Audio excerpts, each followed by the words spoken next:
Bismillahirrahmanirrahim.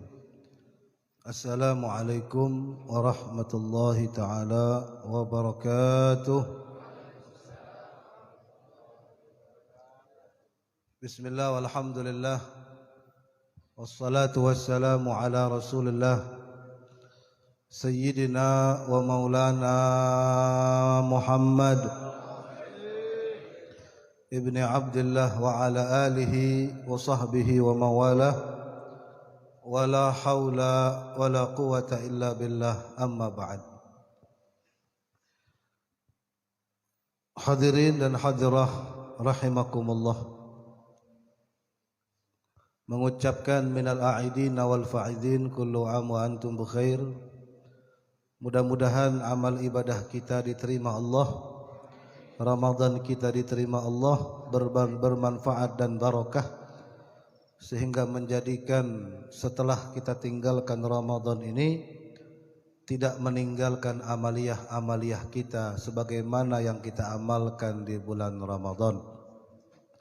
Mudah-mudahan kita tetap bersemangat dalam menuntut ilmu, semangat dalam bertahajud, semangat dalam membaca Al-Quran dan salat berjamaah, dan semangat dalam duduk di perkumpulan-perkumpulan yang di situ diridhai oleh Allah Subhanahu wa taala. Alhamdulillah, berkat salawat dan salam kepada Nabi Muhammad sallallahu alaihi wasallam, kembali kita dikumpulkan di majelis yang barokah ini. Rutinan kita malam Sabtu, insyaallah tahun ini bertambah semangat dalam menuntut ilmunya. Maka dari itu, ma'asyal hadirin yang dimuliakan oleh Allah Subhanahu wa taala, dalam pembukaan majelis dan halal bil halal ini kita mengambil barakah daripada sahibul haul, mengenang daripada salah seorang aulia Allah daripada keturunan Nabi Muhammad sallallahu alaihi wasallam, yang dikatakan inda dzikris salihin tanzilur rahmah. Ketika kita menyebut nama para ulama, orang saleh, Allah akan turunkan rahmat dan keberkahan kepada kita semua, kepada keluarga kita, kepada anak cucu cicit kita, dan mudah-mudahan keturunan kita menjadi para ulama, para aulia, para sulaha yang bermanfaat bagi umat Nabi Muhammad sallallahu alaihi wasallam. Ketika Allah menceritakan manaqib para anbiya kepada Rasulullah untuk memantapkan hati, ketika itulah kita lebih dianjurkan untuk membaca manaqib para nabi, para sahabat, para ulama, para aulia, agar hati kita ini mantap. Kenapa? Karena hati kita ini banyak tidak mantapnya, galaunya, pusingnya, bingungnya. Ketika kita membaca manaqib mereka, kita mengikuti mereka, perlahan demi perlahan, sedikit demi sedikit, kita akan mempunyai panutan. Yang mana panutan kita tidak lepas daripada jalan thariqah Rasulullah sallallahu alaihi wasallam. Ketika kita mempunyai masalah, kita mengingat masalah mereka begitu luar biasa. Ketika kita mempunyai satu masalah yang membingungkan, mereka juga mempunyai masalah, bahkan Rasulullah juga mempunyai masalah. Ketika kita membaca mereka, salatnya mereka, tahajudnya mereka, Qur'annya mereka, salat duhanya, salat isyraqnya, qabliyahnya, ba'diyahnya, bahkan sampai dikatakan mereka membaca Al-Quran sehari bisa 8 kali hatam Quran. Itu untuk menimbulkan rasa semangat kita, agar kita ini menjadi orang yang termasuk kategori khairun nas anfa'uhum linnas, bermanfaat bagi sesama, bermanfaat bagi diri kita, keluarga kita, dan sesama umat Nabi Muhammad. Bahkan tidak menutup kemungkinan memberikan manfaat kepada mereka yang masih kafir. Berapa banyak para sahabat masuk Islam karena apa? Karena amaliyah Rasulullah, karena akhlak Nabi Muhammad, karena adab Rasulullah sallallahu alaihi wasallam. Sehingga mereka melihat kepribadian Nabi Muhammad saja mereka sudah mau masuk Islam. Maka dari itu ma'asyiral hadirin yang dimuliakan Allah, pentingnya kita membaca manaqib para aulia agar kita bisa mencontoh. Bukan kepengen mendapatkan keramat. Itu keramat mereka, siapa kita, siapa mereka. Yang kita pikirkan bagaimana mereka dapat keramat itu. Berapa salawatnya? 25.000. Kita 25 kali kalau ingat. Ya. Bagaimana puasa mereka? Bagaimana talabul ilm mereka? Bagaimana mereka menjaga waktu mereka? Sehingga mereka tidak mau membuang waktu mereka yang tidak ada nilai ibadah di mata Allah. Bagaimana 24 jam mereka dihitung pahala? Karena mereka mempunyai niat yang agung mengikuti daripada Rasulullah sallallahu alaihi wasallam. Itulah yang penting kita petik, yang penting kita tiru, dan yang penting kita amalkan. Nah, salah satu ulama dan aulia bahkan daripada keturunan Rasulullah sallallahu alaihi wasallam, kita mengambil barokah Sahibul Hal Al-Habib Saleh bin Muhsin Al-Hamid atau yang dikenal dengan Habib Saleh Tanggul. Mudah-mudahan kita sampai kepada haul beliau di Tanggul sana, berziarah ke makam beliau, dan insyaallah mendapatkan segala hajat-hajat kita berkat para ulama dan berkat Al-Habib Saleh Tanggul. Hadirin yang Allah muliakan, Al-Habib Saleh bin Muhsin Al-Hamid dilahirkan di Hadramut di desa Qarbah di Yaman pada tanggal 17 Jumadil Ula tahun 1313 Hijriah atau bertepatan dengan tahun 1895 Masehi. Beliau dinyatakan keturunan Rasulullah daripada Sayyiduna Husain. Jalurnya daripada Sayyidina Husain, yang mana beliau berasal daripada kota Hadramut di Yaman sana. Al-Habib Saleh bin Muhsin Al-Hamid dilahirkan dari keluarga ulama, keluarga aulia. Walaupun hidup yang sederhana, tapi mereka mempunyai kedudukan di sisi Allah dan di sisi Nabi Muhammad. Kalau ditanya kenapa seorang anak bisa sukses, orang tuanya lah yang memberikan pendidikan awal. Kenapa seorang ulama bisa menjadi ulama, bisa menjadi wali, berarti orang tuanya lebih wali lagi. Maka dari itu ma'asyiral hadirin, dikatakan oleh Al-Habib Ali bin Abdurrahman Al-Habsyi Kuitang, yang mana beliau sezaman dengan Al-Habib Saleh. Bahkan beliau wafatnya lebih duluan daripada Habib Saleh Tanggul, Habib Ali Kuitang. Beliau pernah berkata, "Ya Habib Saleh, engkau adalah orang yang doanya selalu terkabul. Engkau sangat dicintai oleh Allah dan Nabi Muhammad, dan permohonanmu selalu dikabulkan dan dimudahkan Allah." Al-Habib Abdul Qadir bin Ahmad As-Segab Gutub Jeddah, beliau pernah berkata, sesungguhnya Habib Saleh ini adalah seorang Habib yang sangat agung kedudukannya dan amat tinggi martabatnya, dan doanya selalu terkabul dan sangat dicintai dan disegani. Memang Habib Saleh ini terkenal dengan seorang wali yang mustajabud doa. Bahkan beliau sendiri pernah berkata, doaku lebih cepat daripada kilat yang menyambar. Ketika ditanya, "Ya Habib, kenapa doamu selalu kabul, tidak pernah ditolak?" Beliau menjawab dengan jawaban yang sangat singkat, "Karena aku tidak pernah melakukan yang haram."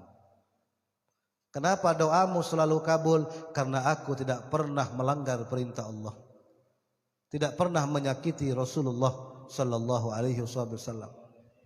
Beliau adalah orang yang mengerti Ketika beliau mengerti, beliau mempunyai benteng begitu kuat, yaitu Allah. Beliau berpegang teguh dengan yang maha, bukan yang kaya.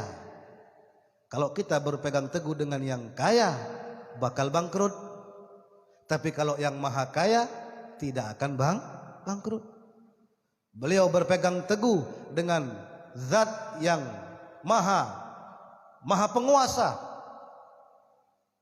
Tapi kalau kita berpegang dengan seseorang yang mempunyai jabatan, kalau pensiun tidak ada lagi jabatannya. Beliau berpegang teguh dengan yang semua yang maha punya, yang maha tahu, yang maha mampu, sehingga beliau pun apa yang beliau inginkan diberikan kemampuan oleh Allah Subhanahu wa ta'ala. Itulah salah satu yang harus kita pegang. Ketika kita dekat kepada yang punya dunia, dunia akan mengejar kita. Sekalipun kita lari ke ujung hutan sana, tetap dunia akan mengejar kita. Tapi betapa banyak orang yang cinta dunia tapi lupa dengan yang punya dunia. Mereka lupa dengan sholat, mereka lupa dengan sedekah, mereka lupa dengan Ramadan, mereka lupa dengan Al-Quran. Kenapa? Karena mereka mencintai dunia, pangkal daripada musibah. Ma'asyarul hadirin yang dimuliakan oleh Allah Subhanahu wa ta'ala. Ketika beliau masih kecil, beliau dididik oleh kedua orang tuanya, belajar ilmu agama, sehingga beliau memutuskan untuk hijrah pergi ke Indonesia. Jadi Indonesia ini salah satu negara yang diberkahi Allah. Banyak para ulama, banyak para habaib, dari zaman Wali Songo sampai zaman para habaib, bahkan sampai zaman sekarang, alhamdulillah banyaknya habaib-habaib, ulama-ulama dari Hadramut, dari Tarim yang datang mengunjungi kita, dan kita bisa memandang mereka dan mendapatkan keberkahan daripada mereka. Masyaallah hadirin yang dimuliakan oleh Allah Subhanahu wa ta'ala. Ketika beliau datang ke Indonesia, masa itu beliau masih bujang, belum menikah. Maka beliau menikah pertama kali dan seterusnya di Indonesia dengan beberapa syarifah, beberapa masyayikh, dan beberapa akhwal. Sehingga dari istri-istri beliau mempunyai anak, yang mana anak-anak beliau anak-anak yang barokah, anak-anak yang saleh dan salehah. Salah satu anaknya Syarifah Khadijah. Syarifah Khadijah ini masih hidup sampai sekarang, masih hidup, ya, umurnya sudah tua, matanya buta, tidak bisa melihat. Ketika di usia remaja, Al-Habib Saleh berkata kepada putrinya Khadijah, "Wahai Khadijah, maukah engkau kudoakan matamu sembuh?" Karena ayahnya doanya mustajab.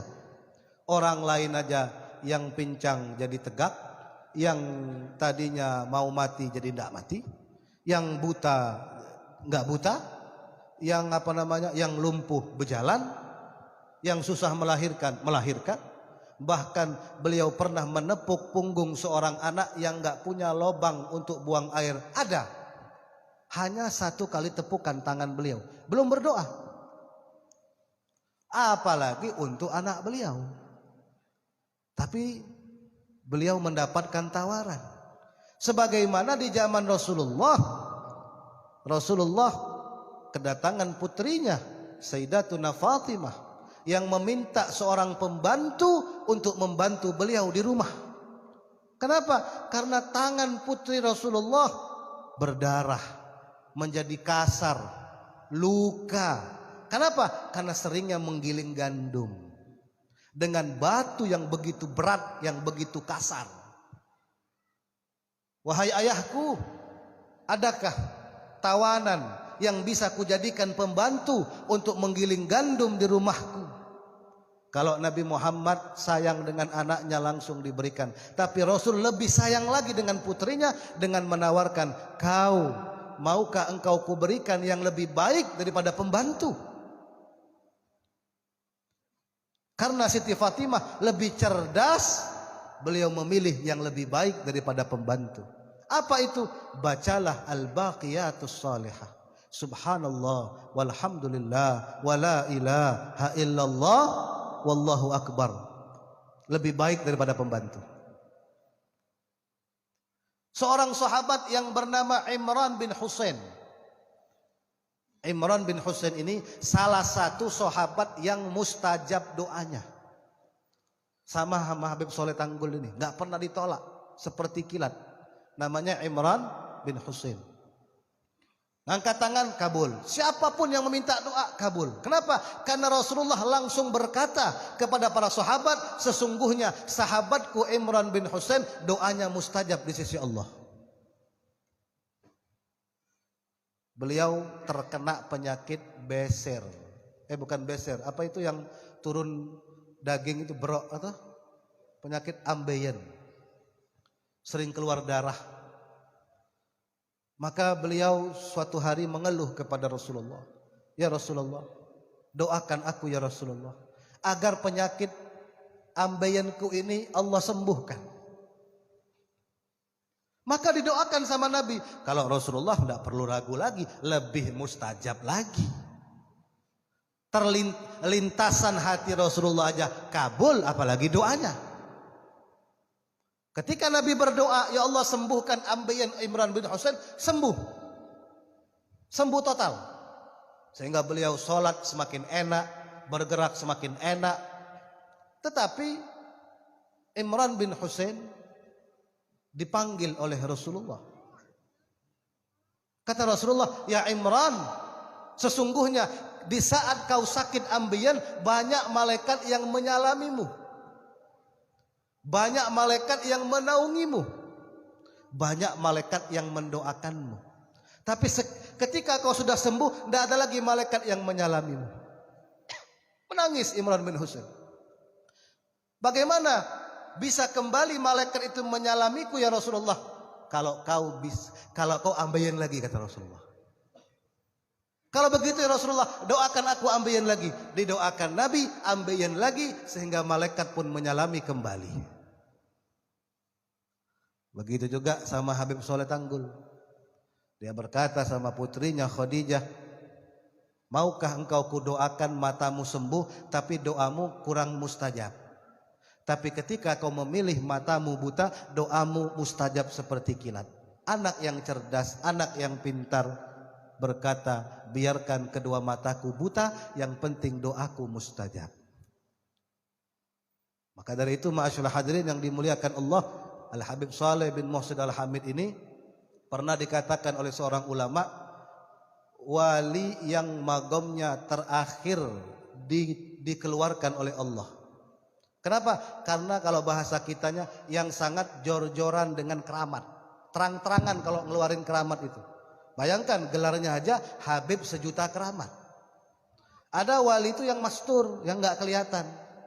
Keramatnya dalam doa, tapi dia nggak mau tahu, tidak mau dikenal, tidak mau orang itu tahu. Ketika orang itu tahu dia punya kedudukan, dia langsung berdoa, ya Allah matikan aku, mati. Tapi Habib Soleh ini terkenal dengan wali yang keramatnya itu jor-joran, terang-terangan. Ada orang penyakitan, minta doa, sembuh, sembuh semua. Yang buta, sembuh. Yang penyakitan, sembuh. Kenapa? Karena tidak pernah melakukan yang diharamkan oleh Allah Subhanahu wa taala, sehingga kedudukan beliau Masya Allah luar biasa. Hadirin yang Allah muliakan, kita dianjurkan untuk memasang foto-foto para ulama, para habaib, para kiai, para guru. Kenapa? Karena memandang wajah mereka itu mengingatkan kita kepada Allah. Jadi kalau kita mau tahu mana ulamanya Allah, mana ulamanya syaitan, ketika kita memandang wajah mereka, bertambah enggak iman kita? Bertambah enggak akhlak kita, mahabbah kita? Ketika kita memandang wajah mereka, foto mereka, kita langsung mengingat, ya Allah aku pendosa, astaghfirullahaladzim. Itulah ulama-ulamanya Allah. Wajahnya saja memberikan barokah. Bagaimana dengan nasihatnya? Bagaimana dengan doanya? ada di daerah Ampel, Surabaya. Seorang pecinta habaib yang memajang foto Habib Soleh Tanggul. Ketika dia mempunyai kesusahan, dia selalu berdoa sambil memandang foto Habib Soleh. Ya Allah, berkat Habib Soleh, mudahan bisa bayar kontrakan, mudahan bisa bayar cicilan. Lagi banyak hutang, lagi banyak masalah, apalagi muka kita ini muka masalah semua. Ya, dia pandang terus, dia doa terus sambil memandang foto Habib Soleh. Mudahan Allah kabulkan, mendapatkan uang sekian agar lepas daripada hutang-hutangku ini ya Allah. Salah satu menteri di zaman tersebut datang ke rumah Habib Soleh. Karena Habib Soleh ini tamunya itu bukan daripada kalangan manusia biasa, bukan dari kalangan ulama, bukan dari kalangan pejabat, kalangan malaikat dan kalangan para anbiya datang. Bahkan beliau ini terkenal Habib yang berteman akrab dengan Nabi Allah Khidir. Datang beberapa pemerintahan menteri ke rumah Habib Soleh karena doanya dikabulkan. Bawa sejumlah uang di dalam koper. Adakah yang bawa duit ke dalam koper ini? Ada? Amplop aja kan ada. Ya Habib, alhamdulillah hajatku kabul ya Habib. Ini ada sejumlah uang hadiah. Kata Habib Soleh, wahai Pak Menteri, berikanlah beberapa juta kepada pecintaku yang ada di Ampel. Namanya Fulan bin Fulan. Dia panggil anaknya Habib Muhammad untuk mencatat alamat rumah orang tersebut. Tahu dari mana? Enggak tahu. Gaib. Catat alamatnya. Kau antarkan beberapa juta ini kepadanya karena dia sedang butuh. Dan sisanya kau bawa balik. Sudah, aku tidak butuh, kata Habib Soleh. Tidak butuh. Atas perintah Habib Soleh, Assalamualaikum, waalaikumsalam, datang ke Ampel. Alamat yang betul, ini ada uang beberapa juta dari Habib Soleh. Ada suratnya dibaca oleh orang tersebut. Assalamualaikum, ini uang yang kau butuhkan ketika kau berdoa, ketika kau memandang fotoku, ketika kau memandang gambarku, ayolah duitnya. Karena dia berdoa sambil memandang foto Habib Soleh. Kalau memandang foto Habib Hadi tambah banyak utang nanti. Habibnya aja banyak utang. Bayangkan, tahu dari mana? Semua itu dari Allah Subhanahu wa taala. Tidak ada yang mustahil bagi orang-orang yang dicintai Allah dan dicintai oleh Nabi Muhammad. Bahkan kita mengenal Al-Habib Muhammad bin Ali bin Abdurrahman Al-Habsyi Kuitang. Ya, ketika ayahnya Al-Habib Ali Kuitang wafat sekian tahun, majelis Habib Ali Kuitang yang ada di Kuitang diteruskan oleh khalifah putra beliau Al-Habib Muhammad. Dapat info hari Sabtu, hari Minggu pengajian. Dapat info Habib Soleh mau datang. Kita nih dapat info ulama-ulama besar internasional mau datang. Kelabakan kita. Kelabakan. Mendadak besok mau majelis, baru dapat kabar. Maka Habib Muhammad Al-Habsyi berziarah ke makam ayahnya Al-Habib Ali Al-Habsyi Kuitang. Setelah berdoa, membaca Yasin dan tahlil, beliau berbicara dengan ayahnya. Itulah, kita harus yakin ulama itu belum meninggal, berpindah tempat saja. Bal ahya, mereka itu hidup. Ngomong kayak biasa. Bah, besok ada tamu mulia. Bah, besok ada tamu agung. Habib Soleh Tanggul mau datang. Saya tidak ada duit, mau persiapan, mau beli kambing, mau bikin kebuli. Ini tamu yang begitu luar biasa. Ajak ngomong, tolonglah bah. Habis pulang. Tidur beliau. Tidak lama ada orang, Assalamualaikum. Waalaikumsalam. Rupanya seorang haji. Masuk Ji, kata Habib Muhammadnya. Ada apa Ji? Ini Beb, saya bawa kambing 2 ekor. Kok bisa bawa kambing? Iya Beb, tadi ulun tidur mimpi Abah Pian Beb, Habib Ali.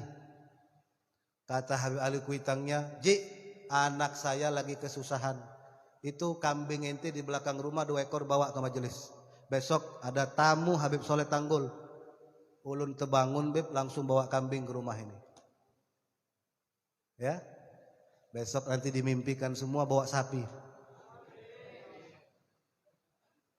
Bayangkan hadirin, hajinya dimimpikan.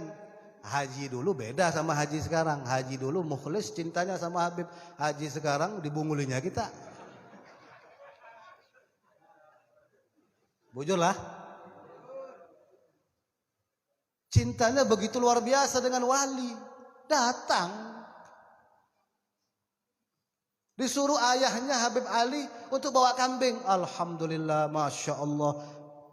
Kata Habib Muhammad, jazakallah khair, terima kasih banyak. Memang besok aku butuh kambing ini. Ya sudah, majelis masak kebuli, kambing anget-anget. Wah luar biasa ya. Lapar semua kah? Sabar ya. Sudah dihidangkan, habis majelis bawa masuk ke hidangan VIP khusus ya kan. Pas mau makan dipegang dagingnya sama Habib Soleh Tanggul. Ya Habib Muhammad, dari mana kambing ini? Kemarin Bib ada haji bawa 2 ekor. Bukan, kata Habib Soleh Tanggulnya, ini bukan dari haji, ini hadiah dari alam barzakh. Ya, ini kambing hadiah dari alam, karena kambing ini begitu dahsyat luar biasa barokah dan nikmatnya. Ya wali sama wali tembus. Kata Habib Muhammad, jangan-jangan sudah janjian ayahku dengan Habib Soleh. Maka dari itu ma'asyul hadirin yang dimuliakan Allah, tidak menutup kemungkinan as-sagi bagi yang memberi maha kekal, yang memberi Allah. Allah mampu memberi kita sebagaimana yang diberikan Allah kepada Habib Soleh. Tapi yang jadi pertanyaan, mampu nggak kita melakukan amaliyah seperti beliau? Itu pertanyaannya. Illam takunu mithlahum, nggak bisa seperti mereka. Fatashabbahu, minimal menyerupai. Ya, pelan-pelan kita mencontoh mereka. Mudah-mudahan berkat fa inna man tasyabbah biqaumin fahuwa minhum. Berkat kita menyerupai mereka, insyaallah kita akan berkumpul bersama mereka. Dan terakhir, Habib Soleh itu yang paling terkenal selain doanya mustajab, kedermawanan beliau. Dermawannya itu ampun-ampun, tidak pernah mikir miskin. Karena beliau meletakkan harta di tangan bukan di hati.